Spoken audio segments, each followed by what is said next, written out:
Hello students, welcome back. Continue करते हैं chapter class 9 का इलेक्टोरल पॉलिटिक्स।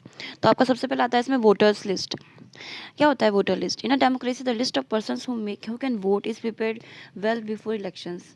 जो जो लोग इलेक्शंस में वोट करते हैं उनकी एक प्रॉपर लिस्ट बनाई जाती है।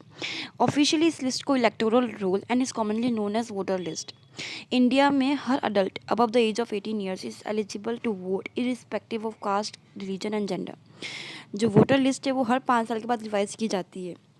And of late an election photo identity card has been introduced, although it is not compulsory to show this card. Okay, now nomination of candidate. कैसे कैंडिडेट को नॉमिनेट किया जाता है for the election procedure so that he can be represent for electing elections. Now a person above 25 years of age can contest the elections. जो भी person 25 years से बड़ा है एज में तो वो इलेक्शन कंटेस्ट कर सकता है। Political parties select their candidates for contesting elections and give them ticket to contest election. जो political parties होती है डिफरेंट वो अपना कैंडिडेट चूज करती है और उनको टिकट प्रोवाइड की जाती है। A person contesting the elections has to fill a nomination form and deposit an amount as a securities deposit.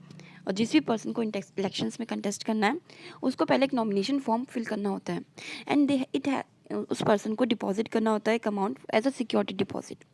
While contesting elections, every candidate has to give complete details of educational qualification, serious criminal cases pending against them, and total property value of his or family. कि कोई उनके पास कोई criminal cases तो file नहीं है, तो ये सब सारी इन्फॉर्मेशन एक कैंडिडेट को प्रोवाइड करनी पड़ती है. Election campaign and voting. कैसे हम इलेक्शन कैंपेन एंड वोटिंग की जाती है? जब इलेक्शन कैंपेन होता है, in an election campaign political parties hold rallies to highlight many local and national issues.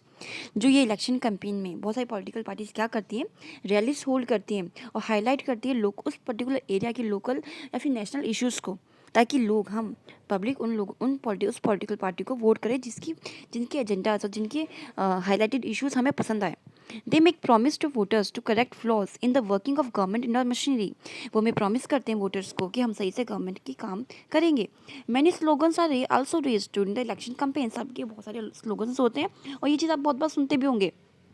The Congress party raised the slogan of Garibi Hatao in the Lok Sabha elections of 1971, and the left used the slogan Land to the Tiller in the West Bengal. तो ये different slogans है जो different political party use कर सकती है. आपको जो slogan याद हो आप भी बता सकते हो.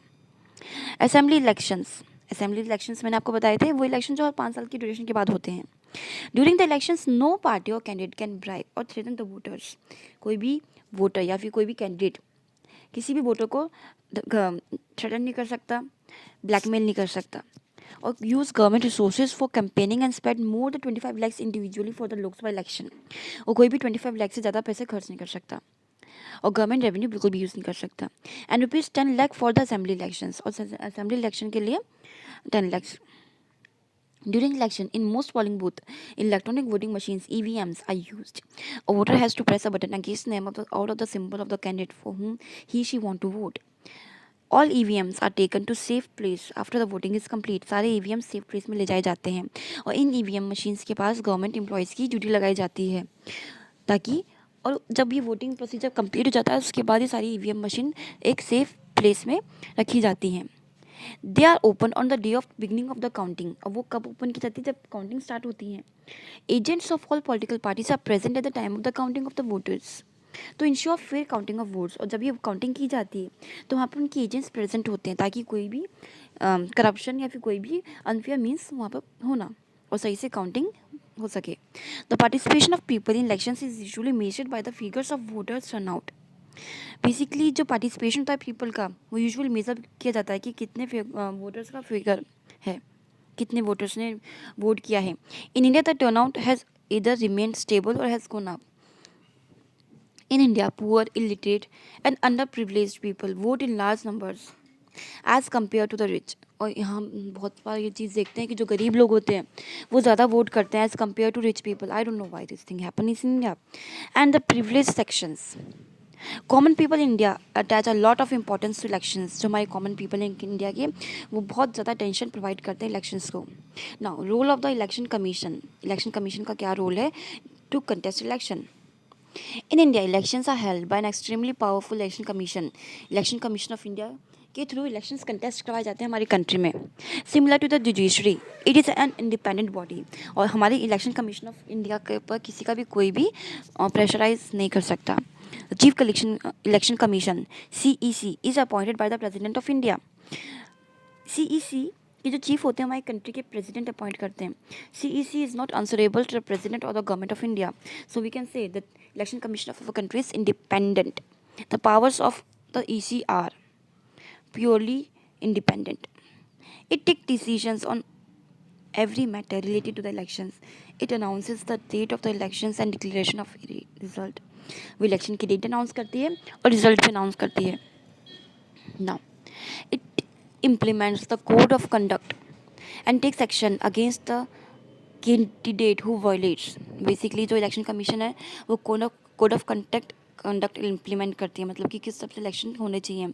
अगर कोई भी कैंडिडेट कोई गलत तरीके यूज़ करता है तो उसके खिलाफ बहुत सारे मेजर्स लिए जाते हैं। It give guidelines to the government which have to be followed during the elections. बहुत सारी गाइडलाइंस प्रोवाइड कराई जाती है इलेक्शन कमीशन ऑफ इंडिया के थ्रू, जो कि इलेक्शंस के अंदर वो सारी चीज़ें फुलफिल की जाती हैं। When on election duty, government officials work under the supervision of EC and not the government. और जब इलेक्शंस किए जाते हैं तो गवर्नमेंट जो ऑफिशियल्स हैं वो वर्क करते हैं under the supervision of election commission. किसी गवर्नमेंट पॉलिटिकल पार्टी किसी गवर्नमेंट के अंदर नहीं काम करते। Every political party has to obey the instruction and guidelines of the EC। The result of the elections are respected by each political party. और जो भी इलेक्शन का रिजल्ट आता है हर पॉलिटिकल पार्टी उस इलेक्शन का रिजल्ट का रिस्पेक्ट करते हैं। तभी हम कहते हैं कि जब हमारी कंट्री में इलेक्शंस होते हैं they are free and fair.